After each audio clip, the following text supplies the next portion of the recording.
So recently, Marc Lamont Hill went on Piers Morgan's show and had a reaction that, to me, makes no sense at all. It just threw me for a loop. I don't understand why he did it, but we're gonna get into it. Don't forget to like, share, comment, and subscribe. When you do subscribe, hit the notification bell so every time I upload a video, you will be the first to know about it. We're going to first go to thevibe.com, and this article reads: Marc Lamont Hill goes off on Piers Morgan for urging racist white woman to say N-word. The heated exchange happened during a recent panel with Lily Gaddis and Myron Gaines. Now, if y'all recall, Lily Gaddis was the lady who maybe a year or so ago was on social media. I think she was cooking, and she was talking about, I think one of her friends was dating a black dude. Well, she described the dude or called him an N-word, but she said she was doing it, as a term of endearment, like we supposedly use it. And she thought there was nothing wrong with it. And she got blasted. I believe she got fired from a job and got upset. So I guess now she's doing the whole podcast interview roundtable to get her money. So that's who Lily Gaddis is. And Myron Gaines, that dude, when he on Fresh and Fit, I think they got kicked off of every freaking social media outlet that there is because they just a lot of times just sound stupid. But anyway, now let's get into it. Marc Lamont Hill didn't hold back during a tense moment on Piers Morgan Uncensored this Tuesday, when the conversation took a racially insensitive turn. The former CNN contributor sharply called out Piers Morgan after the host encouraged a white guest to say the N-word during a heated discussion on race. The incident began when panelist Lily Gaddis admitted that she used a racial slur quite frequently and expressed her desire to live in a society where people can speak without shame. In response, Morgan urged Gaddis to say the word out loud. Well, go on in, say it. Go on, say the N-word, he pressed. Now, Lily Gaddis, what they tell? They asked her, did she say, she's like, yeah.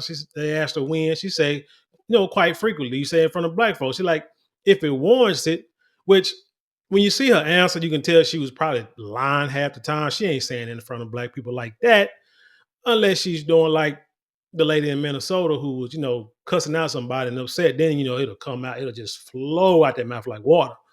But I doubt she's saying it like that. He'll visibly frustrated, immediately snapped back, accusing Morgan of inviting racial harm to escalate the show's rating. No. I don't want you to invite this woman to say a racially harmful term. Matter of fact, let's just go to the video real quick. We'll go to Brother Marc Lamont Hill's Instagram page, and you can hear it for yourself. I want to live in a country where people are allowed to say what they want unashamedly, and you will well, go not on then, say it. Say you the will M- not Go on, say the N word. Go on. No. Don't invite. No. I don't want you to invite this woman to say a racially harmful term in front of me because I'm the only on here. So if she says it, I'm the victim of it. So now look at. Please don't invite her for ratings to call me the N-word because that's basically what it's going to be. Now look at this. You got this woman here in shock. Piers Morgan is probably in shock too. Like, why is he getting so upset about it? What is he talking about? But you got this idiot here and this idiot here laughing at him because he's acting a plumb fool. I just had to put it out there. There is no reason for him to be acting. Matter of fact, let's go to one more video. I'm going to show you exactly how Brother Hill should have handled this. I see racism against whites every day, This will never not get old. single day. Yet I'm a racist for pointing that out. Adrian, what's your take? Take on what? What Chuck just said. Is racism just a one-way street? I think that's his opinion. Look at your firm, Adrian. You get the benefit of no bid contracts because you're an African-American firm. Now, as a white lawyer, what am I supposed to think of that? I don't know. I think Chuck is pointing out a double standard here, Adrian. I mean, take hip hop. We talked about this on the show before. You have African-American rappers saying N-word this and N-word that, but a Caucasian can't. So say it. Say what? Say the word you want to say. I'm not saying that I want to say it. I'm just saying that I can't. Sure you can. Say it. Say it right now. I will say it with you. Now, yes, that was a skit for sure. But there's a lot of truth and reality in what they're saying. It's like white folks want to say the N-word in public so bad. But why do they feel like that? I feel it's because that we use it with impunity. And I personally feel that we should not use that word. Whether we are free to say it, whether it's a free country or whatever. I personally do not believe that you can take any word.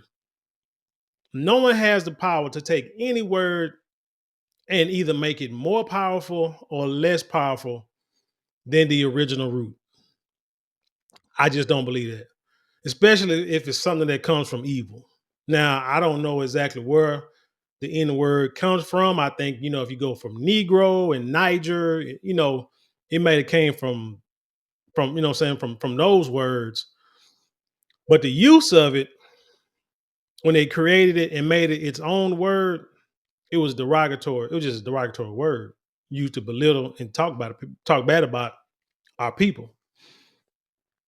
So, like I said, I know we had a lot of brothers like I said, man, we're going to take this word and we're going to take the evil out of it. We're going to make it a term of endearment, trying to justify using the word in music. Now, we use it all the time. I mean, in dialogue, a lot of us don't understand it. You hear somebody saying it, then, as generations go on, people keep using it. Then it's like people don't even realize what they're using it for. I remember using it. I think I first started using that word in 3rd grade because, went to the public school and a lot of my friends were using it. Didn't understand it, didn't like it at first when I first heard it. But I remember being called out on it by my mom because a friend of mine, him and his mom had came and visited one evening or what have you. And I think we was all in the living room. They was getting ready to go. And I was talking to my homeboy. And I think I had to have said it. I had to have said the word. And my mom looked at me and she was like, "What did you say?" And at first I didn't know what she was, I did not know what she was asking. Like, I ain't saying nothing. No, what did you just say? And then she called me in the back and she was like, "What word did you say?" And then by the time we got to the back room, I figured out what the word I said was. And then she made me repeat it. And then she was like, "Man, don't ever say that word. That's a evil. That's a hatred. No." She just went into it. But she from a little small town, Arkansas. So I'm sure that word hit her like a ton of bricks. And to hear her son using it to talk to another brother probably just destroyed her. You know what I'm saying? So my thing, but like I say, so what I'm saying is you got somebody like 3rd grade not really understanding the power of that word or the origin of that word. But now you got people, you know what I'm saying, like the little skit said, you got rappers that use it all the time. Then you got rappers that go to these shows and they're at least 60, 70% white audience, and you are reciting lyrics that contain this word, but you don't want the people in the audience to say that word. The question is, if everybody in that audience recited your lyrics word for word, what you gonna do about it? It's 10, 20,000 people in the audience. You ain't finna jump down there and whoop all of them. But see, that's the kind of stuff, go and see the movie Sinners. That's the kind of stuff that you invite into your club. And that's the kind of stuff, that's the kind of energy you invite into your concert. You understand? Your hole in the wall. That's what that's what you invite in. So once you invite them in, now they're free to do what they want to do. It's different when we talk amongst each other. Yes. It's different if we're rapping and singing and telling jokes amongst each other. Yes. But that's like with any culture, any race. I'm quite sure that them folks say the N-word to each other I ain't gonna say all the time, but I'm sure there are some who will use that word to talk about us behind closed doors, but get out there in public and we wouldn't know the difference because they're not gonna put it out there like that. Now, like you got these two, and of course, they are women. This woman here is that no, it's not the Minnesota woman. This woman here and that mom from Minnesota put it out there and and are ignorant enough to sit there and say we should be able to do it, and they're gonna be the leaders of this. But they're gonna lead this charge of being able to just basically. Y'all remember now, there are books out there and there are stories out there that says, don't forget that them white women, they also had slaves. Them white women, they say them white women were worse than the men slave masters toward their slaves. Shoot. So when you see this just validates that. This just validates that them women are the women, man, they are evil as all outdoors. But anyway, let's go back to the Vibe article. And let's continue. But again, you saw how Marc Lamont here was acting, man. Like I said, that was he should have just chill, just said, okay. You know what I'm saying? Just let Piers say, hey, go on say it. Because he knew what Piers was doing. He knew, so go on say it. Because he knew that she was not going to do that right then and there. Even on a panel, because what it was going to do, forget the rating. See, Marc Lamont Hill, he wanted to become the victim. He gonna make himself the victim in something that got nothing to do with him at all. To try to be a victim. Piers is like, well, go ahead and say it. She was not going to say it. You gave her out when you sat there and yelled like a fool, like an emotional fool. You gave her out to sit there and smile. And that was a smile of relief. Like, whew, man, they about to call. I'm good. Now you done switch the topic over to something else. Got all the heat off of me. That's why she was smiling. And that's exactly what Marc Lamont Hill did. He should just kept quiet, let her see if she was going to say it. Because she wasn't going to do it because, number one, the world is watching. And if she says it, all that was going to do is destroy her even much more. But you know why they are doing this? You know why they are so dead set on wanting to be able to use the N-word. Also, my people believe, and let's get deep because, man, I guess this is the perfect video to do this. And I may do a separate video one day on this, like expounding on this for real. But my people have the belief that that Donald Trump would get into office, slavery was going to return like immediately. And you had people like myself laughing at it because it's like, there's no way that's going to happen right now. I've talked to people, brothers, who we had conversations, candid conversations about back in the day. We used to, pick peas, pick strawberries, this, that, and the third. So we kind of joking about stuff like that. And one of the guys was saying, man, ain't no way in the world racism gonna come. I mean, not racism, no way in the world slavery gonna come back. That's impossible because our people ain't gonna have it.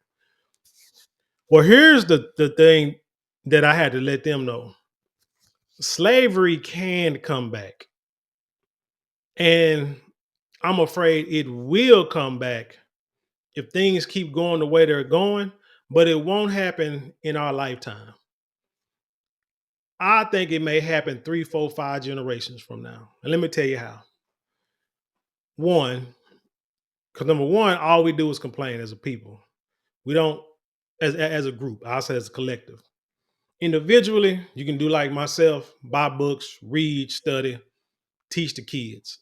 You know what I'm saying? Try to be a griot in your own family community and try to teach the kids and anybody else that'll listen.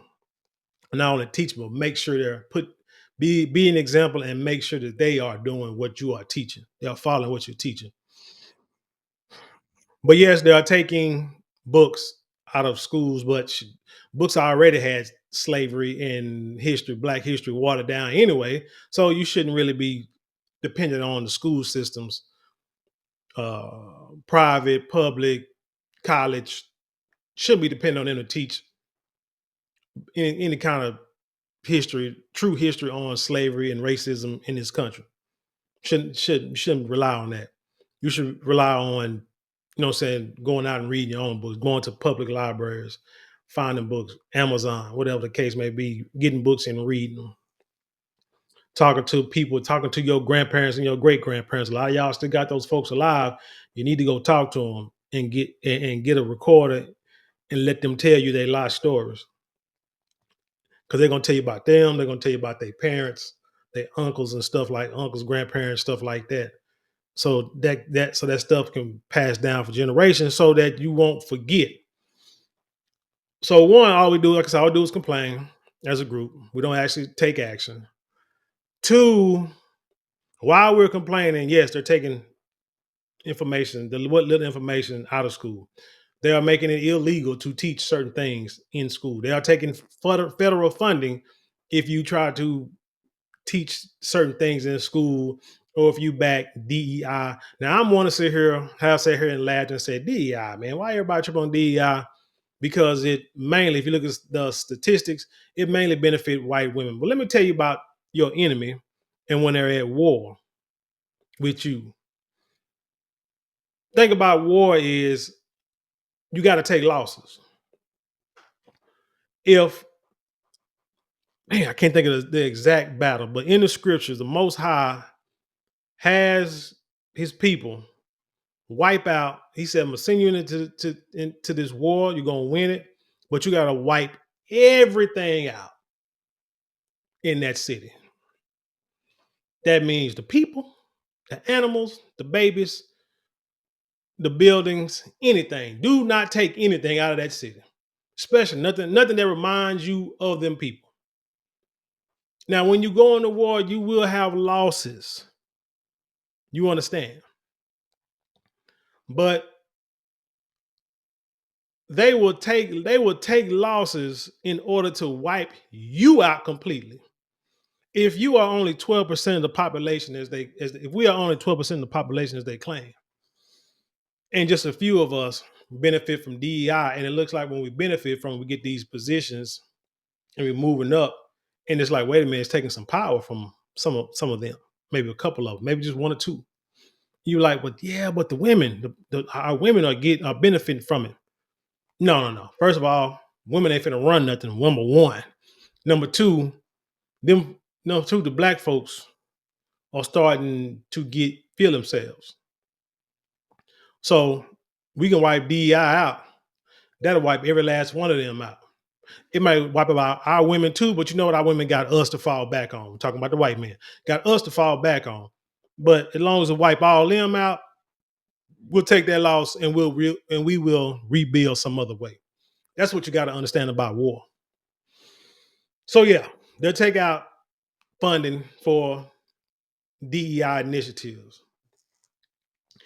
Then they'll take out the immigrants and remove them from the country. You got somebody like Jasmine Crockett with her silly tail talking about, now ain't nobody out here trying to pick no cotton, right?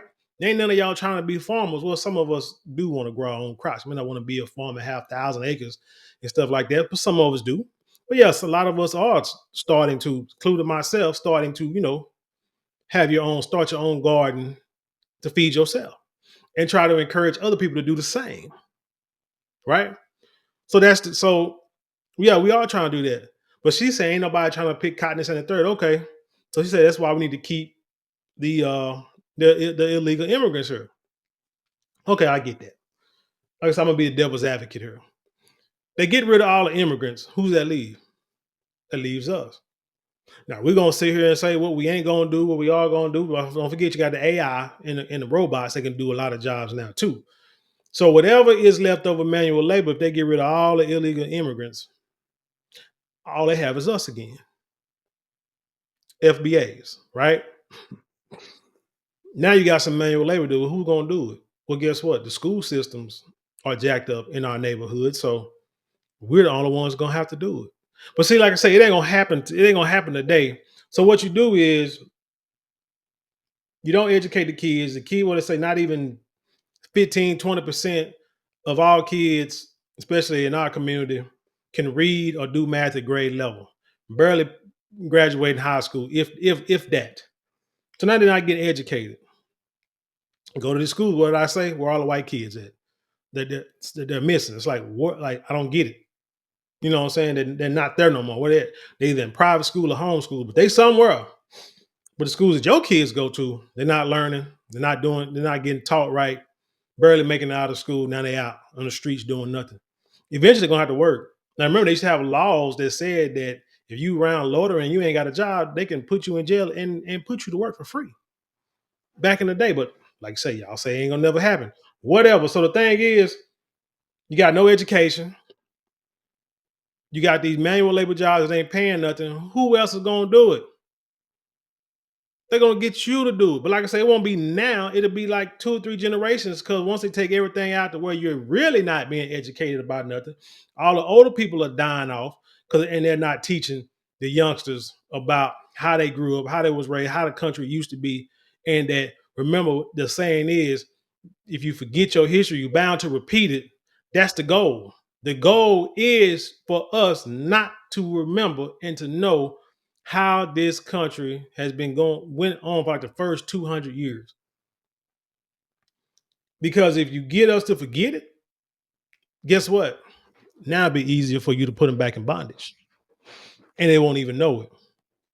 Because you'll be working jobs for pennies, because right now you can't afford houses, can't afford apartments, barely afford groceries. So guess what I'm gonna do? I got this big plot of land. You want a job? We got to grow crops. You bring in your family. We'll give you a nice house. I'll build you a little house out here somewhere y'all can live. Y'all can stay. All y'all got to do is just work the fields. And you can pretty much live for free. And those that are uneducated, don't want to get right, all you want to do is party and BS, smoke and drink, make babies. Oh, we want you to make plenty of babies, because we need them to work them fields. We need to work these factory jobs, or we need you to flip these burgers, or whatever the case, whatever is left in manual labor, that's what they're going to do. Think about it.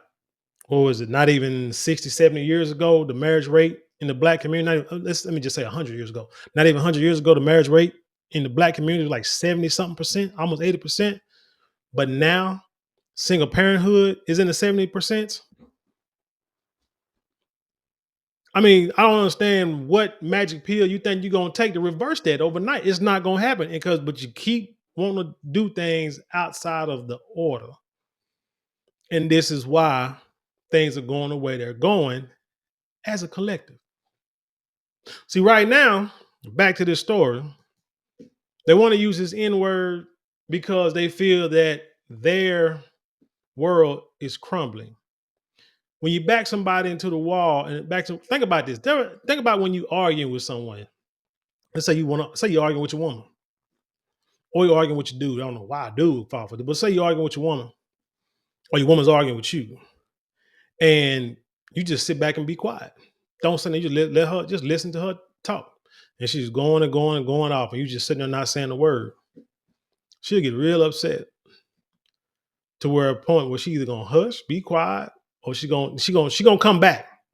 She's gonna come back and say something else. She's gonna come back and she's gonna get upset. If you don't engage with them and you just keep doing what you're doing anyway, what you know you need to do in order to complete your goal, get to your goal, and you just keep doing it no matter what she says at all, eventually she's gonna flip. She's gonna say something, do something. Like I say, you let somebody talk long enough, they're gonna tell you how they really feel. Let somebody dig a hole.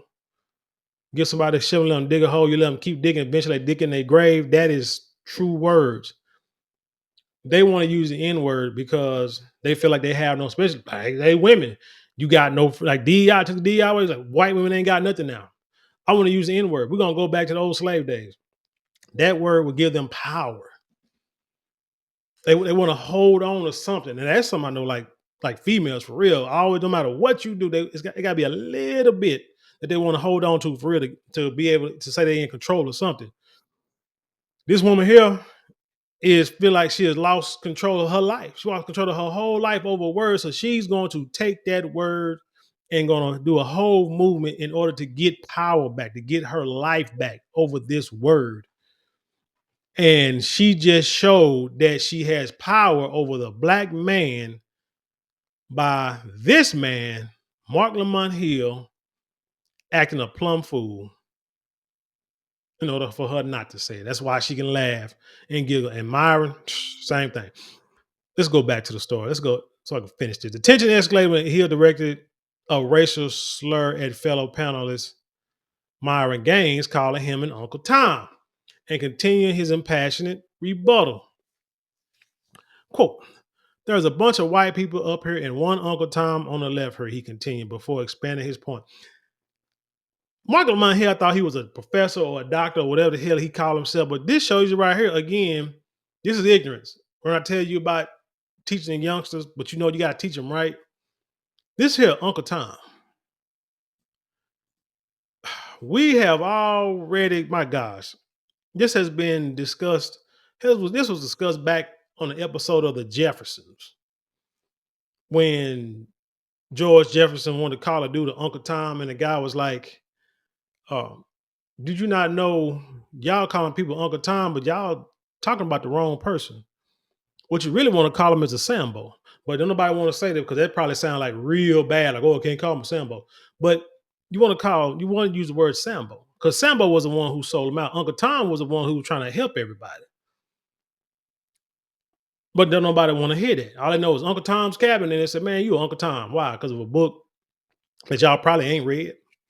Probably ain't seen not now movie or heard the story or nothing like that. Not even got the audio book. But you quit to call somebody Uncle Tom, don't you know what the heck you're saying. So again, Marc Lamont Hill, you showing his ignorance. Call Myron Gaines is not even black at all. He's like a freaking Somali or something. He's not even from here. Call him Uncle Tom. That right there, I lost credibility right there with that dude. You would not sit here with a Jewish person and say, please use a Jewish slur in front of this Jew. It is ridiculous. Yes, you will. You should say, go on, say, hey, you want to say it? Go on, say it. Because what you're doing, you basically baiting them to show how ignorant they are. Anyways, I understand you don't have any bad intent, Piers. I understand that what you're trying to do, but we already know she's a racist. And I don't want to invite racial harm to me to prove it. She's already on the panel. But I think he said that, let me see. Let's read what he said real quick. He did say the other day I was asked to appear on Piers Morgan to discuss the recent fundraising campaign for the white woman who used the N-word against a 5-year-old autistic black child. Myron Gaines, racist, misogynist, anti-Semite who pretends to be a black American, and Lily Gaddis, a proudly self-proclaimed racist who admits to frequently using the N-word. At the end of our debate, Piers dared her to use the N-word on the show. While I understand his intentions was to expose her as a racist and get ratings for shock value, I felt compelled to shut it down. Now, I thought he said, let me go to his page. Because I could have sworn he said that somewhere he didn't know that. Okay, there, yeah. It wasn't until the show started. I just read it. It wasn't until the show started that I realized I'd be sharing the space with Myron Gaines. So basically, he didn't know who was going to be on there. So I can say he was kind of like, yeah, he was like, quote unquote, set up. But anyway, like I say, he should have handled himself better. One. So yeah, these folk raising that money for that woman. Do I care? Because one guy, he tried to blame the Carmelo Anthony incident and all of us raising money for his defense, legal defense. Blaming it on that. You can't blame that because you either are racist or you ain't. And say people tired of being censored. But why would you use the N-word to be tired of being censored? It'd be different if you was. No, it ain't. No, I don't know what it'd be different. But why would you use the N-word to be tired of being censored? Again, something that you know is derogatory and racist. No matter how you want to say it, you know the origins of that word. You know what that word means. Shouldn't care if somebody else uses it. See, people always want to compare themselves to somebody else when they're doing something wrong. They don't ever want to compare themselves when they're doing something right. It's kind of like telling your children and they get in trouble in school. And first thing they want to say, or if they get a bad grade, first thing they want to say is what? Well, everybody else was doing it.